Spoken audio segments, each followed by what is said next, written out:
So good afternoon or good evening or good morning wherever you are in the world. Talent Finders podcast would like to welcome Humanitarian, Philanthropy, Real Estate and Board of Director member of EXP World Holdings Incorporated, Darren Jacklin. So welcome, Darren. I'm grateful to be here, Karen. Thank you so much for asking me to be here. So Darren, firstly, congratulations on all your achievements. Can you please share with our audience how your journey actually started as an entrepreneur? For sure. You know, I grew up in a middle-income family in a city called Swift Current, Saskatchewan, Canada, about 20,000 people in population. Okay. And when I was a young boy, I failed grade 1 of public school, and I was also misdiagnosed with a learning disability and a reading disability. And so I went to special education classes from grade 1 to grade 12 of public school. So I didn't go to the normal classrooms like that most children do in the first world. I went to a special education class, and so very low self-esteem, very insecure as a kid. Grew up in a middle-income family. I had an older sister and an older brother, and when I was 1 year of age, my older sister passed away unexpectedly of some medical complications, and so it really traumatized and impacted the family. And so when I was 7 years of age, I felt, I wanted to do something in the world. And so at age 7, I created my first company called Rent a Kid. Yeah. Called Rent a Kid. And I would go out and shovel sidewalks in the wintertime in Canada. I would deliver newspapers 6 days a week, and I would cut grass spring, summer, and fall. And by the time I was 9 years of age, I hired my best friends in my neighborhood that I was growing up with, and with my Rent a Kid business. And we would go out, and I would go out and be the guy knocking on the doors, doing all the cold calling, getting all the contracts and handling all the amazing. And then I would leverage myself through my friends doing the work. And then when we needed a lawnmower, we would go to yard sales and we'd find somebody who was moving at a moving sale. And we'd usually wait till the last couple hours if they didn't sell the lawnmower, because we knew that if they didn't sell that lawnmower, they had to pack it up and put it in the moving truck and take it with them. And then they would just offload the lawnmower. So we used to just buy the lawnmower at a really good price. And we'd do all these different jobs. And that's what we did as my first start of my entrepreneur ventures. Wow, incredible. So you obviously touched on it in the beginning. So you were faced with obviously many challenges as a kid and losses. Can you share with us more about that? And did that help you or shape you into the entrepreneur that you are today and your passion for philanthropy? For sure, great question. I was the kid that was always last picked on any sports team in school. I was the D student in school. I was a kid that was laughed at, made fun at, and I was like the class clown. I was the kid that was labeled most likely not to ever succeed or never amount to much in life. And so it definitely affected my self-worth and self-confidence and my direction and focus as a young man in life and in school. And I always believed that in my life, probably by the people I got around, Karen, was really that I always wanted to get around successful people. Yes, of course. And it's interesting because I grew up in a city of less than 20,000 people in population. But by the time I was 9 years old, I was going out and, talking to the dentist, talking to the lawyers, because I always thought, man, if we're going to cut grass, let's go cut somebody's big yard. Let's go shovel sidewalks for some, rich neighborhood. And because, they're the ones. And so whenever I wanted money to buy a new bicycle or buy a new shovel or buy a new lawnmower, I just always ask myself, who's got my money and where is it? Oh, neighbors got my money, strangers got my money, because I was always getting conflicting views. Schools were telling me and teachers were telling me, don't talk to strangers. And I was always confused as a kid thinking, well, why not talk to strangers? Strangers have everything I want, everything I need, everything I desire in my life. And so one thing I discovered through my life experiences was being around a lot of, I remember going to cut, the lawns of dentists, and the guy would be taking a couple weeks off a couple times a year going on humanitarian trips. Or and I thought, well, how can he do that? Doesn't he have to pay his bills and take care and feed his family? And I never understood till later in life when I read the book called Rich Dad, Poor Dad by Robert Kiyosaki. Yeah. First chapter of that book is rich people don't work for money, right? The poor and the middle class do. And so I started to get around people and just start to study people when I was a young kid, because school was really boring to me. But business, finance, entrepreneurship was really exciting and very sexy to me. And so I realized throughout my life of watching and modeling different people that when they were doing good in their lives, they always remember, they never forget where they come from, and they're always being service and being a go-giver, not a go-getter to other people. Yes, of course. So what would you say some of your biggest lessons and learnings have been throughout your career? Has it been one big experience or multiple experiences? A great question. First thing is to always pay myself 10% of my net income. So I was in a vicious cycle for many years of paycheck to paycheck. I was just over broke. I was in this vicious cycle. And I remember years ago in my early 20s reading a book called The Wealthy Barber by David Chilton. And this book called The Wealthy Barber, it talked about in that book. And I also remember reading a book called The Richest Man in Babylon by George Clason. And these two classic books taught me the mindset and the strategy to always pay myself first, right? And then take that money you set aside by paying yourself, because, we'll go pay our bills, pay our rent, pay our mortgage, pay our car payments first. But every 2 weeks, we're doing all the hard work and labor and time and energy to build that, that income and that lifestyle, but yet we're not even paying ourselves. We're not valuing ourselves. So I had to put myself first. And then take that money and put it into what we call an income-producing asset. Now, some folks might be listening and saying, well, okay, what is an income-producing asset? Well, I invite you to start to, write it down on paper, income-producing asset, and then go work and start to study. Watch YouTube videos. Do some research on the internet. Start talking to more successful people. What is an income-producing asset? And then you'll start to get mentored and trained, developed on that. The other thing is I learned one of my biggest lessons in my life is if it has not been written, it has not been said in a court of law. If it has not been written, it has not been said. You got to get papered up. You've got to have written contracts and agreements. Oh, absolutely. I mean, you can't do anything these days without that. For sure. I remember in my early 20s, I was being sued by a bank because I was a co-signer for some loans for a startup company. I was the co-signer, and I was being sued. And I had to go to court one day, and everything was done verbally. I was a young guy, naive. I didn't know. I just saw the best in people, and these people had, hung me out. I didn't do any due diligence, no research. I didn't even know what due diligence was. And I remember I was going to court that day, and the judge called me up to the front of the bench, and he said, "Young fella," he said, "I know you shouldn't be here today because you're an integral person." I said, "Well, what does that mean?" He goes, "Well, I have a lot of people going in and out of my courtroom, and I can tell by your behavior, because behavior never lies, that you're an honest person." And I was, and I am to this day. I'm an integrity. Without integrity, nothing works. And I learned a valuable lesson. It cost me thousands of dollars to learn that if it's not been written, it's not been said. You got to have a written agreement. And so that thing. Another thing is too is discovery calls and due diligence. I was on the phone earlier today with somebody who called me who invested in cryptocurrency. And I'm not a person who gets in cryptocurrency because I'm not a speculative investor. I'm a cash flow investor. And the first thing I always ask in due diligence I've learned as a life lesson is a downside protection strategy. If you're going to invest in anything, don't look at the upside as part of your due diligence process. Look at the downside and make sure that you're protected, and never invest in something that if you were to lose 100% of that investment, it would not change or alter your lifestyle. Because if it changes or alters your lifestyle, you are not in a financial position to afford to go into that opportunity. You're gambling, you're speculating, and you're creating too much exposure to risks and potential liabilities. Another thing is I've learned is when investing your hard-earned money into an investment or a business opportunity, the first question you need to ask is, how is my money protected?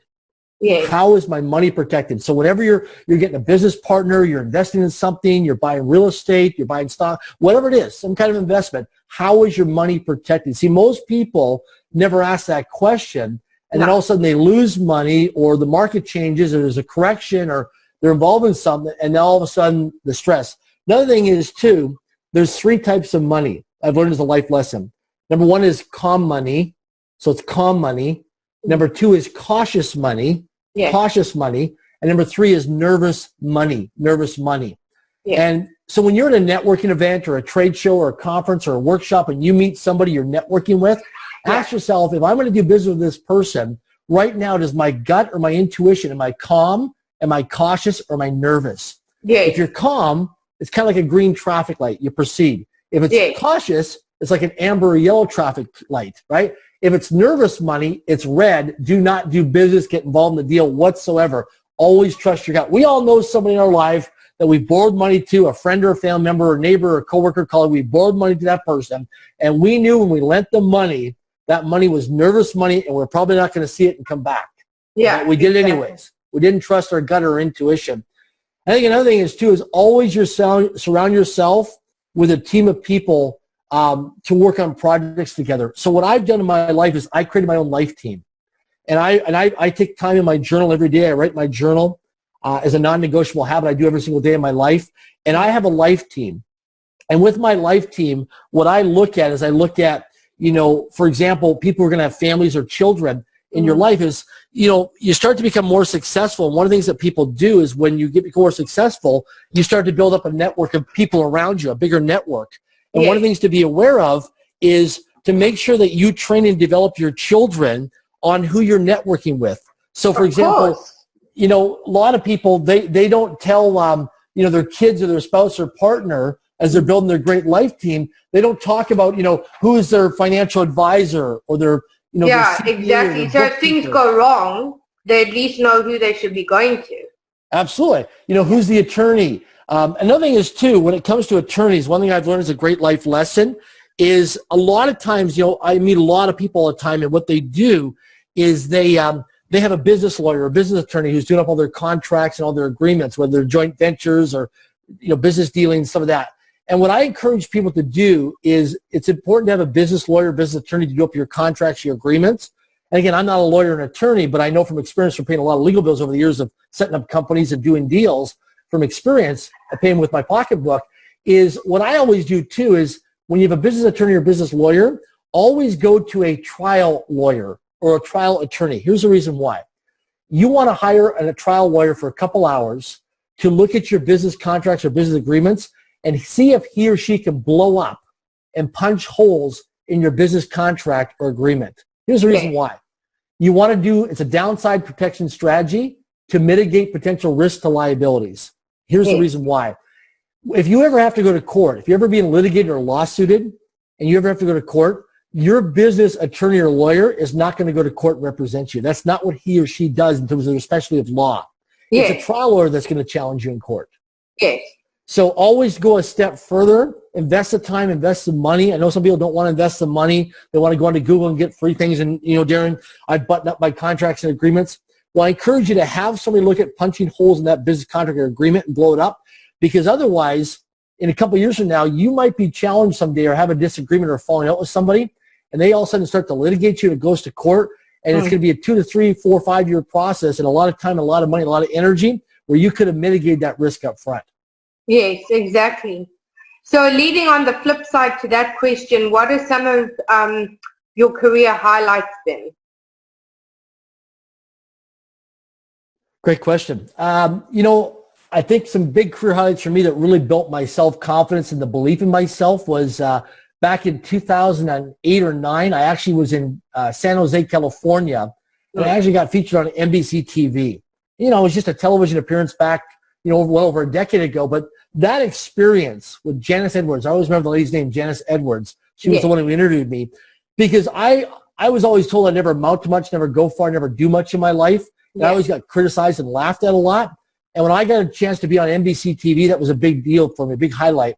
I had a chance to work with an organization called Super Camp through Learning Forum out of the United States, and I got a chance to work at Stanford University for over a few summers. This is going back years ago. Yeah. It was a big highlight because here I am, a kid who was a D student who barely passed public high school.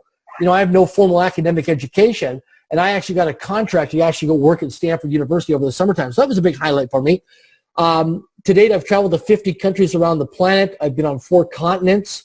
I've personally trained and developed over 157 Fortune 100 companies with one of my businesses, my corporate training business.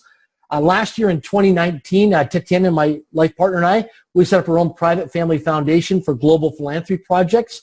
And we've committed over the next 20 years to put $100 million through that foundation called Link Foundation for global philanthropy projects. So, we have a multi-million-dollar investment portfolio, and we like to build assets and things like that, but we don't work for money. We build companies to generate passive income and a tremendous amount of cash flow while serving people. And then we take that money and we put it into our foundation for global philanthropy.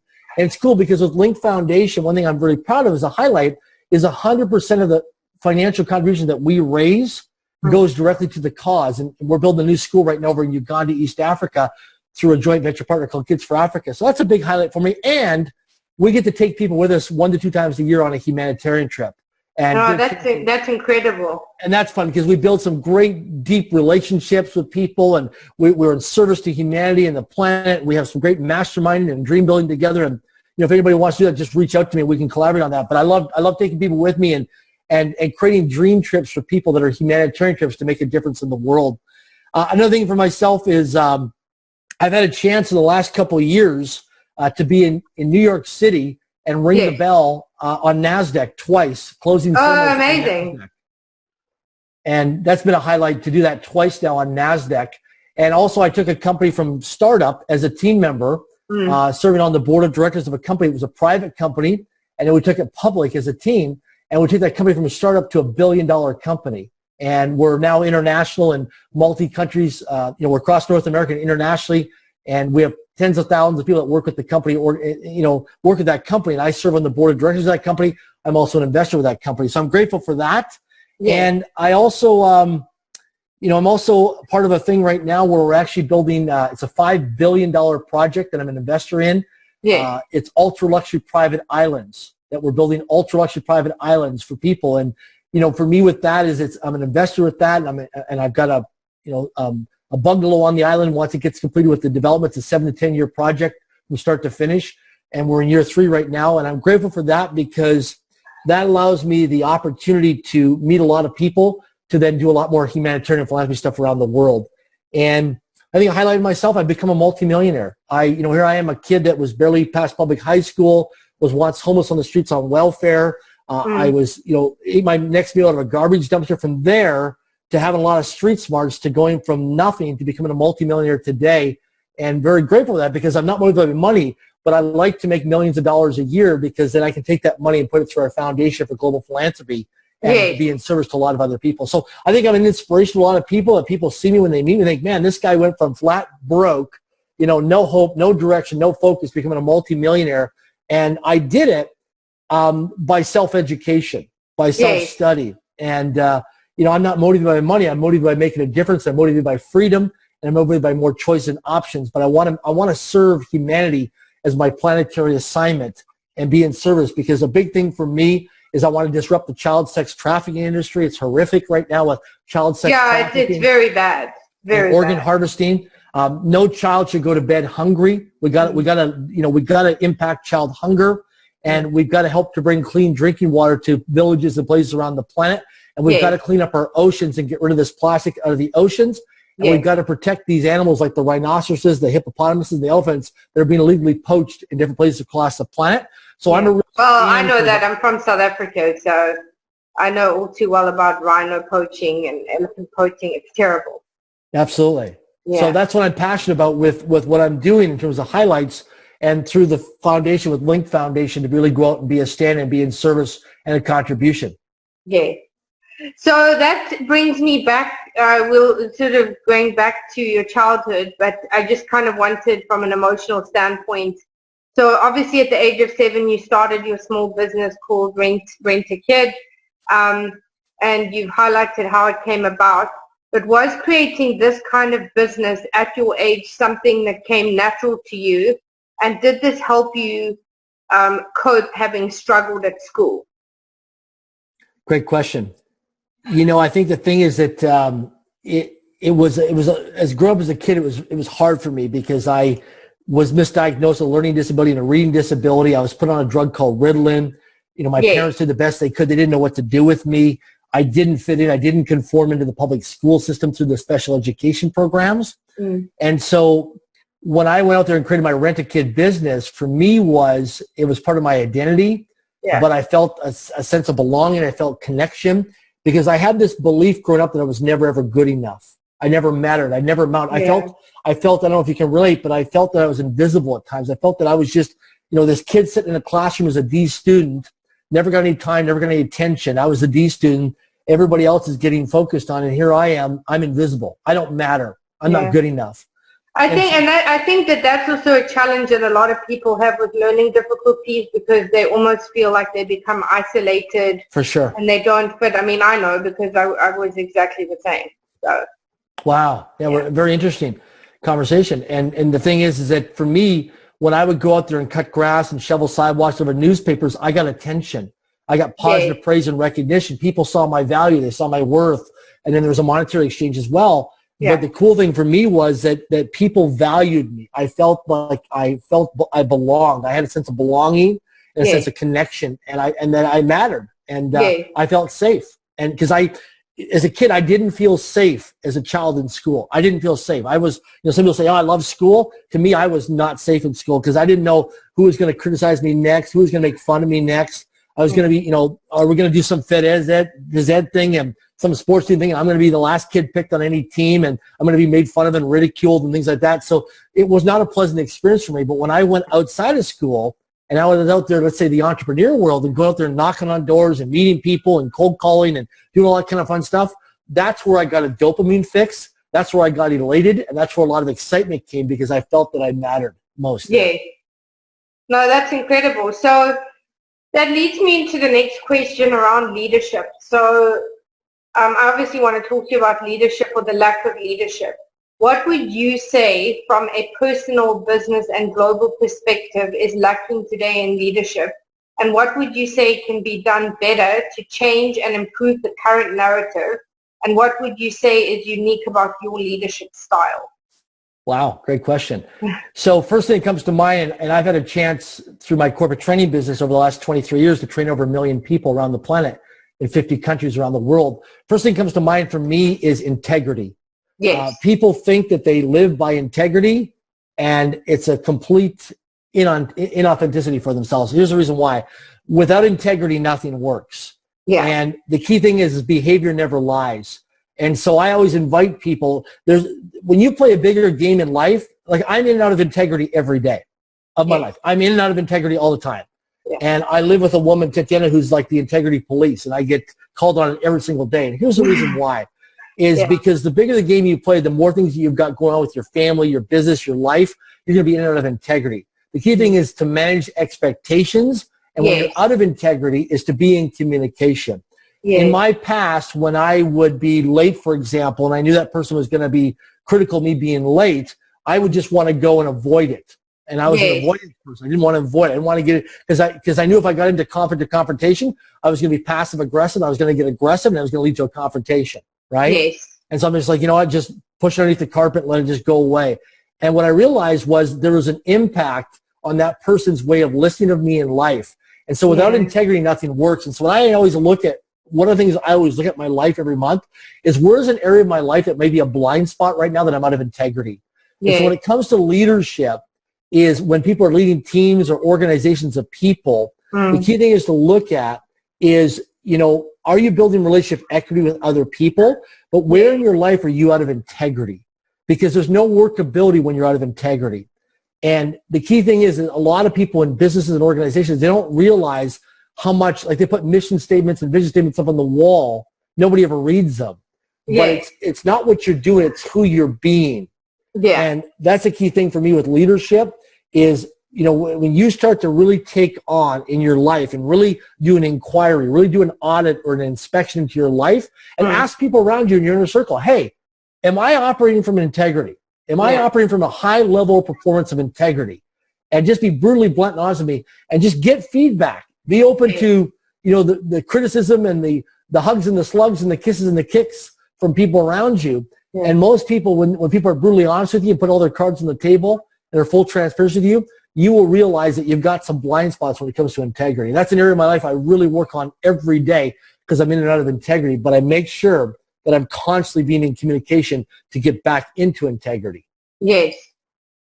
So social media and these platforms have impacted our lives in both a positive and negative way.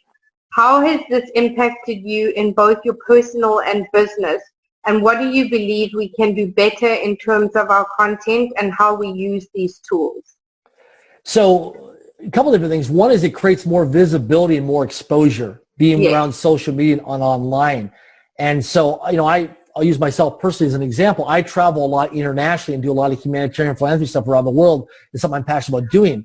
And when I go into these second, third world countries, it creates more risks for me now because sometimes people have mobile phones and they see you in a third world country. They see you coming from the first world. They see that you're this billionaire. I'm not, but their perception from the third world to the first world is that our standard and quality of life in the first world is much different, as you know, from living in the third world. And so it creates risk. And so I think the thing is that people got to be mindful and manage expectations of what they're doing online. And what I do is I don't feed into any negativity because there's already enough negativity online. I'm more of a positive, optimistic person. And I always believe in coming from love and contribution and generosity and praise and recognition and appreciating people. And for people who follow me on social media, I'm all about moving the conversation forward.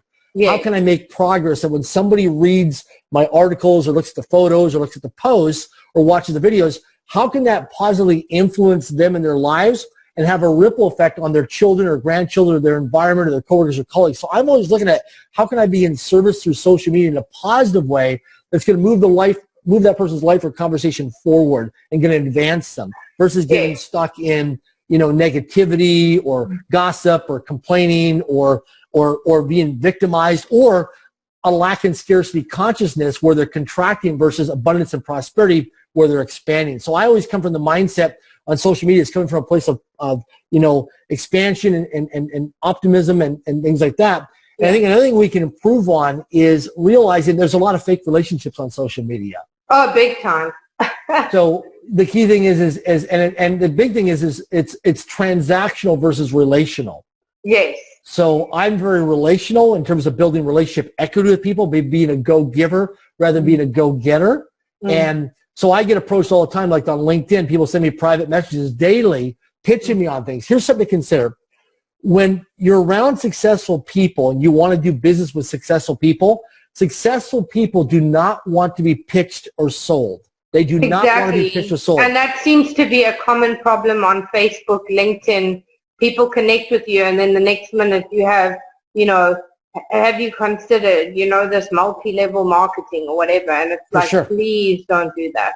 Yeah, they want to be successful people don't want to be pitched or sold. They want to be educated and they want to be informed. Yeah. Okay, I have people all the time trying to sell me investment advice all the time, trying to pitch me on their products from their bank or financial institution. And I'm like, okay, you're pitching right now, but you've not even built relationship equity with me. You've not even pre-qualified me. You've not even got a chance to even know anything about me. You're automatically just going into a sales pitch. I get people all the time taking me out for breakfasts and lunches and dinners and trying to do an onboarding and acquisition, acquire me as a client for their financial firm. Yeah. And I'm like, okay, I don't need your products or your services. No. I already have a life team already built around me. And so the key thing people got to understand is that you want to build relationships where there's deep connection, relationship equity, and it's relational versus transactional online. And then also do your due diligence. Yes. Okay? I see so many people who get involved in deals and scams and opportunities by just watching this person online because, people follow these people with the private jets and the fancy luxury cars. Ooh, and that's the most dangerous thing. Absolutely. Run, Forrest, run. Yeah, 100%. And they don't do any type of due diligence. And people say, well, I don't know how to do due diligence. Well, that's where you build your life team of people that are really good at, accounting or bookkeeping or law or people who are critical. And these people have got your back. They're there to protect you and keep you safe as a downside protection strategy. Yes. So I just want to touch on one aspect in terms of social media as well. So obviously you're all about the positive message, getting it out there. But, this is something that's been playing on my mind. So obviously, I just wanted from your perspective. So, there are so many issues in the world that need to be addressed, that people want to bury their heads in the sand. So when it comes to sexual harassment, whether it comes to bullying on social media or elsewhere, I mean, I get it that the messages need to be upbeat, they need to be forward-thinking, but what is your opinion in terms of somebody who has been through this, who now needs a voice? So again, it comes back down to how you relay the content, how you put out the content, not necessarily slandering people, but bringing the conversation to a point, because not everything is rainbows and unicorns, as you know. And these are some of the things that have been concerning me lately, because I went through my own bad experience on a couple of occasions, like many women and many individuals. So I don't want to just say it's men or women versus men or men versus women, because it happens to both. But if people have a serious concern or a subject that needs to be highlighted. Like now, everybody talks about mental health to try and destigmatize, the stigma that is around, around the subject of mental health. So when it comes to whether it's sexual harassment, suicide, bullying, all of those things, what would you say the best way of getting the message out there and getting people to talk about it, but not necessarily portraying it in, it's not a glamorous thing. It's like you're saying with the sex trade and all of that. I mean, it's a very ugly, very dark, very, deceitful world. But how do you manage to balance the message of that utilizing platforms like social media? Gotcha. It's interesting. If somebody really wants to unfold this conversation with that, the best person I go to, who I love and respect a lot, is Dr. John Demartini. Yeah. And if somebody wants to really understand this and do a deep dive on this, he really has some very incredible research on that. His name is Dr. John Demartini. And I think that just by me referring people listening to this to him and watching him on YouTube or going to his social media accounts and looking at him, and just start to follow him, a lot of questions and discovery will get unfolded by following Dr. John Demartini, because he's a human behavioralist, and he's an incredible human being. I don't know if you ever heard of him. He goes to South Africa all the time. Yes, no, I've heard of him many times. Yeah, and he's somebody that I would just direct people to listen to him, because his messaging and what he says will answer a lot of questions and get a lot of people unstuck. So I'm no expert compared to what he's done in his years of experience in history, but I would just recommend people go to him, because if you're dealing with some stuff right now in your life, he is somebody definitely to follow and to study. I've met a few million people in my life traveling this planet, and I would say he's in the top 3 most influential people I've ever met in my life. And I've met a lot of successful people, a lot of celebrities, presidents of countries, royal family members, all that stuff. But he is definitely the most influential top 3 people in my life I've ever met. Yes. No, that's amazing. Well, thank you. So you've advised on many top companies, have been on many boards and had quite a diverse career, having worked with corporates. Has this helped you to gain some insight which has helped you in your entrepreneurial journey? And what do you believe makes you different in terms of your skill set? And what do you think makes you unique? Yeah, for sure. Absolutely. I believe there's a strength in teams that, I learned years ago, you don't want to be the smartest person in the room. You want to be, stand on the shoulders of giants. I have a unique skill set because I'm very street smart, right? I didn't go to regular school. I was in special education classes. I know what it's like to be homeless and miss a meal and be 3-4 months behind on my rent and my bills. And I know it's like to go years without paying my taxes. And by the way, everything's now in integrity. Everything's up to date. Everything's in total compliance and governance. Yes, of course. But there were times in my life where I had periods of time where I was completely way out of integrity. And so I've made a ton of mistakes. I've made over 100,000 cold calls in my life.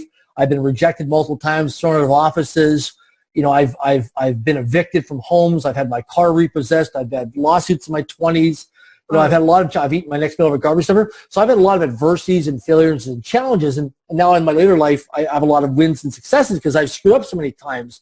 And I think myself, where I'm very effective at being on boards of directors of public and private companies or advisory boards where people hire me to consult and advise them on strategy and execution and focus, is that I can see from a risk mitigation standpoint, I'm very good at risk mitigation because I know from making a lot of mistakes and screwing up and costing a lot of time and money, I've learned that from a lot of pain and scars on my back.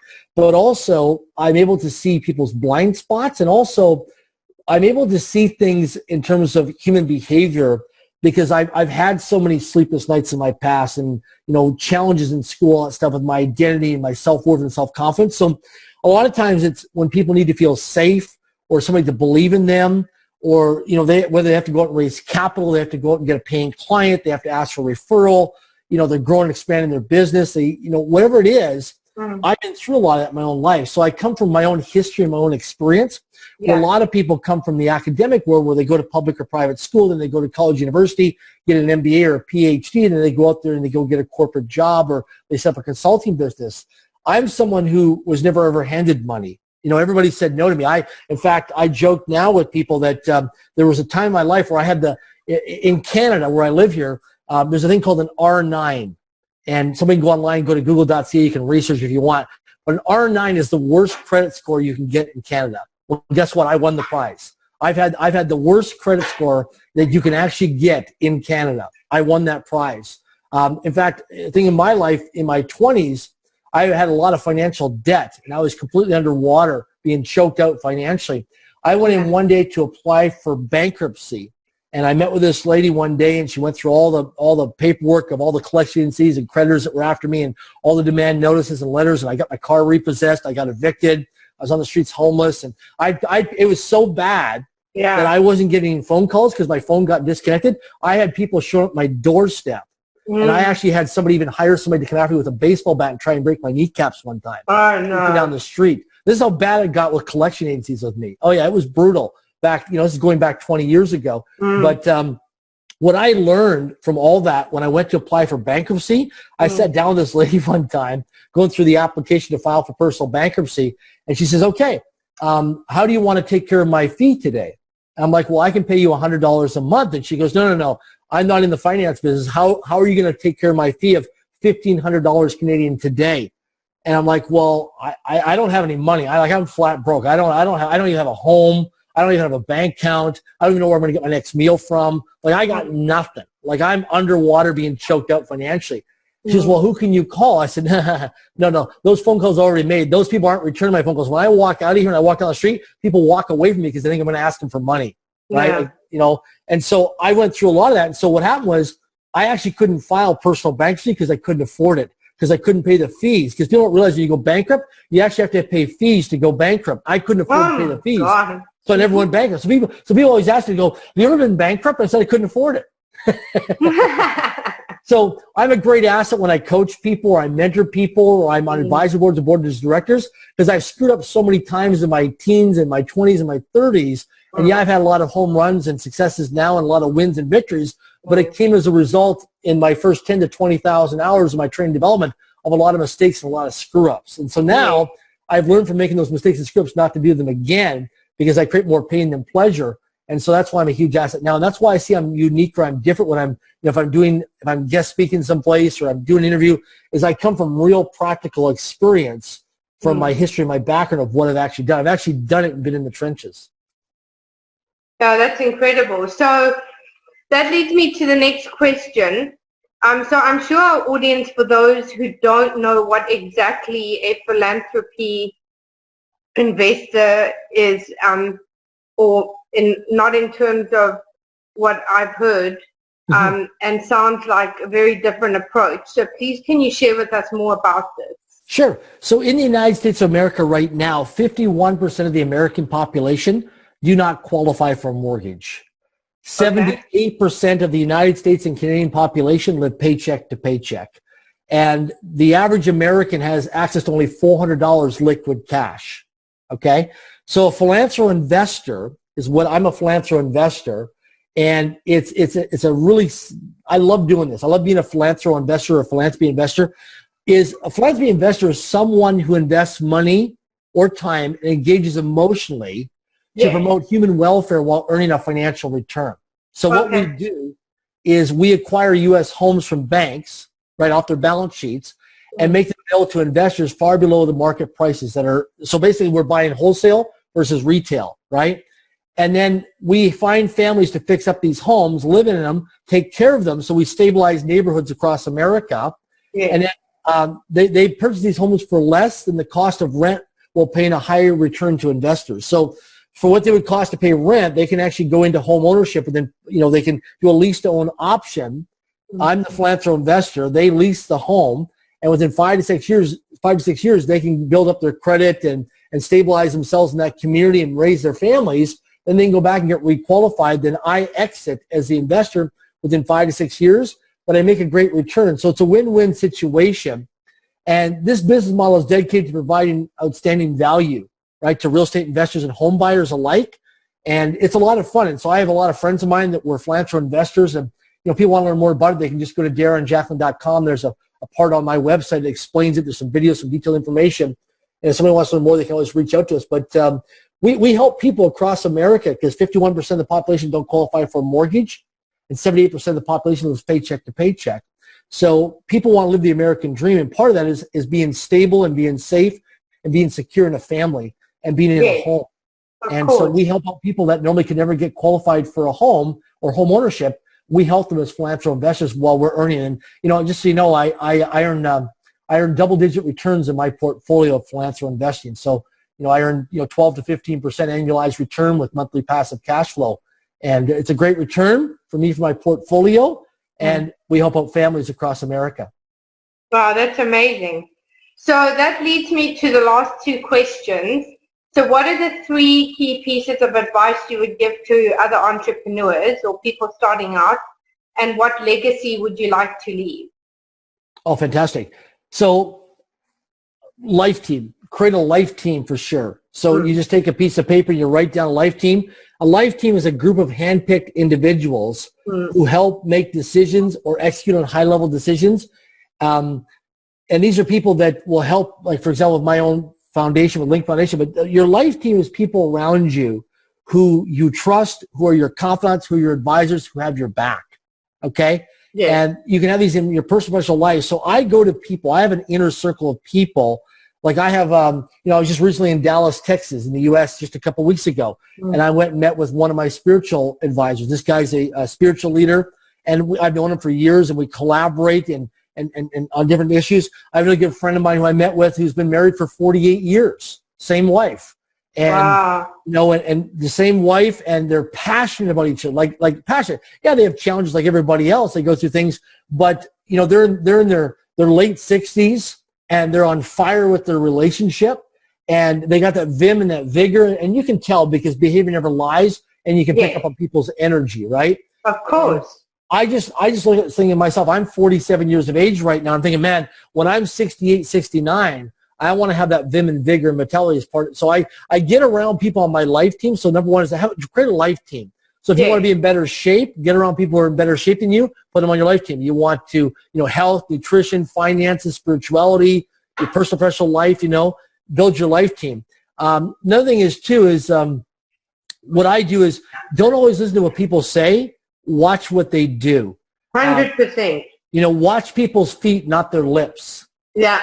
Right? In businesses, business talk is cheap. It's reasons or results. And one of the things that I do in terms of a test, I test people all the time. I haven't seen somebody in 3 months or 6 months, and I'll come up to you and say, hey, Karen, I haven't seen you in like 6 months. What have you been up to since the last time I saw you? And that's a specific question I always ask. What have you been up to since the last time I saw you? And what I'm listening for is a status update of, the last time you told me you're going to be doing this and this and this and this, but you actually followed through and actually you're moving forward with that. Or is it just about talk? No, I'm 100% sense. And then what legacy would you like to leave? Well, I think another thing is always qualify your time is always important. And another thing too is high leverage activities. So what I do in my life is I do HLAs, high leverage activities. So I either automate, outsource, eliminate, or delegate low priority activities. Yes. To answer your question about what legacy I'd like to leave, building a thriving community in Uganda, East Africa. Through Link Foundation, right now, within the next 3 to 5 years, we're going to alleviate, in a village in rural Uganda, we're going to alleviate child hunger, child sex trafficking, and organ harvesting. We're going to provide clean drinking water, and we're going to build and develop. We've already bought the land. We're in phase 2 right now. We're developing a new high school, which will be able to set healthy boundaries, build self-confidence. Because I'm a kid that, as you know, barely passed public school. So I know what it's like for a child that doesn't matter. So every child matters. So we're going to build a first-class, best practices, first world educational school with entrepreneurship and experiential learning in this village in Uganda. So that's a big thing for doing that. Help reduce the plastic in the oceans, the lakes and rivers and streams across the planet. We're going to take care of that. Yeah. Reduce the amount of human and child sex trafficking across the planet. Will we stop it? No, but we're going to put speed bumps in the way. Yeah. It's a big business right now. Yeah. And then my legacy is create a family bank. So our family bank will last beyond my lifetime. We're actually planning out right now a 250-year legacy right now where I'm collaborating with people on my life team for a 250-year legacy for global philanthropy projects. So long beyond my death, I want it to go for a couple more generations. I don't have any children, Ken and I, so we want to make sure our philanthropic foundation is intact for at least 250 years to go on and have a board and a team of people that will have set instructions on what to do to go out and tackle some of the biggest challenges across the planet in terms of philanthropy and humanitarian causes. Amazing. Well, thank you so much, Darren. And yeah, thank you just for sharing so much knowledge and insights and for all the great work that you're doing. Thank you. And hopefully we can have you back in the future to see where you're at. Sure. I look forward to making a difference, and I look forward to giving a progress report as well. Thanks so much. Thank you, Karen.